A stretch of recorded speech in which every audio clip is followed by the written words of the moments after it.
everyone, welcome to my hashtag Friday Reads for November 16th.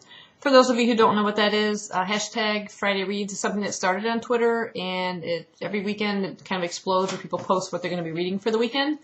And Bunny Kate's brought it over to the book community here on YouTube, so we could kind of share what we're reading here as well. So I'll be reading two books for this weekend, which I tend to kind of read more than one book at once. So let me just fix something right here. Okay. The first book I'm reading, and I'm already started, is The Walking Dead: Rise of the Governor, and this is by Robert Kirkman and Jay Bonasinga. It's part one of a trilogy, and of course it is based on the graphic novel and the television show. And I'll read this, a little bit of the synopsis back here.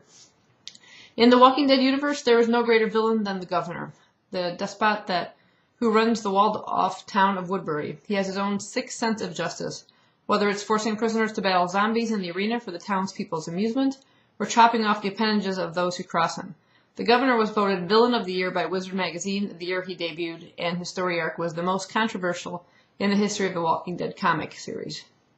Now, for the first time, fans of The Walking Dead will discover how the Governor became the man he is, and what drove him to such extremes. So it's kind of interesting finding out how he kind of got to be the way he is. So yeah, it's pretty good so far. I'm about 100 pages in, and you definitely get the feel of the Walking Dead universe and the imagery from the show and everything. So I'm enjoying it so far. It's got all the zombies fun in it. The other book I'm reading is the first of the Lunar Chronicles, and this is Cinder by Melissa. I'm not sure if it's Mayer or Meyer. I just realized I'm not really sure how to pronounce that. But yeah, this is Cinder, and I'll read the synopsis for you as well. 16-year-old Cinder is considered a technological mistake by most of society and a burden by her stepmother.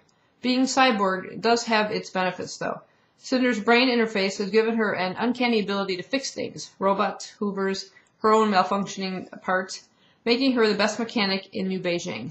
This reputation brings Prince Kai himself to her weekly market booth, needing her to repair a broken android before the annual ball. He jokingly calls it a matter of national security, but Cinder suspects it's more serious than he's letting on. Although eager to impress the prince, Cinder's intentions are derailed when her younger stepsister, and only human friend, is infected with the fatal plague that's been devastating Earth for a decade. Blaming Cinder for her daughter's illness, Cinder's stepmother volunteers her body for plague research and quote-unquote honor that no one has survived. But it doesn't take long for the scientists to discover something unusual about their new guinea pig, something others would kill for. So yeah, it sounds pretty cool. I mean, I didn't know about the whole plague aspect of it. I know it's sort of like a modern, more like a sci-fi, I would say, retelling of Cinderella story, but the whole plague aspect and stuff in there, that sounds kind of intriguing. So I've just kind of started that one as well, and I'm about 37 pages in. I'm just into chapter 4, so I'm enjoying that so far. So that's what I'll be reading over the weekend between the two, and I hope you guys are reading something good, and thanks for watching. Bye-bye.